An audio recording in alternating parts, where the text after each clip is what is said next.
Hebreo 5. Fa ny fisorona be rehetra dia alaina amin'ny olona, ka tendrena ho solo-tenan'ny olona eo amin'ny fifandraisana amin'Andriamanitra. Natao an'olatra fanatitra izy, ary koa natao an'olatra sorona ho fanalana ny fahotana. Mahay mitondra mora ireo tsy mahalala sy maniasia izy, satria na ny tenany aza dia mba ho didin'ny fahalemena koa. Noho izany fahalemeny tenany izany, dia tsy maintsy manolotra sorona fanalana ny fahotana izy ho amin'ny tenany koa, toy ny ataony ho an'ny vahoaka. Ary tsy misy maka izany voninahitra mampisorona be izany ho amin'ny tenany, afa-tsy izay voahantson'Andriamanitra tahaka ny Aarona. Dia toy izany koa i Kristy, tsy izy no nanome voninahitra ny tenany ho tonga mpisorona be, fa ilay Andriamanitra nilaza taminy hoe: zanako ianao, iray niteraka anao aho manomboka anio.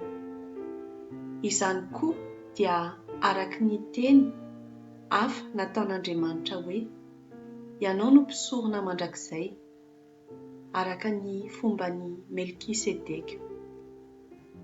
I Jesosy fa havelony teto an-tany dia nanolotra fivavahana sy fitalahoana no mba hampitarainana mafy sy ranomasy be tamin'Andriamanitra, izay afa-mamonjy azy tsy hiarahan'ny fahafatesana, ary dia nohenoin'Andriamanitra izy, ka afaka tamin'ny tahotra ny ho faty.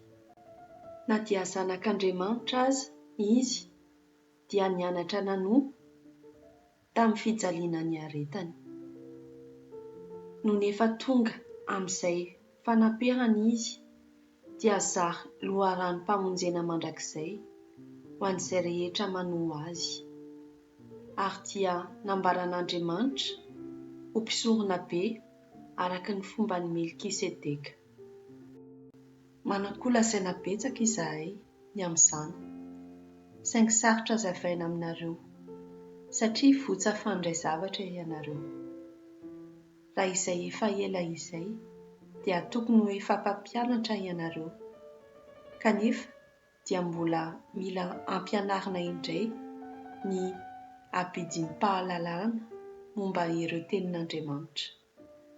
Ronono no mbola ilainareo, fa tsy vedikanina, fa izay rehetra mivelona amin'ny ronono dia zaza ihany, ka tsy mbola mahatsapa ny zavatra diso sy marina.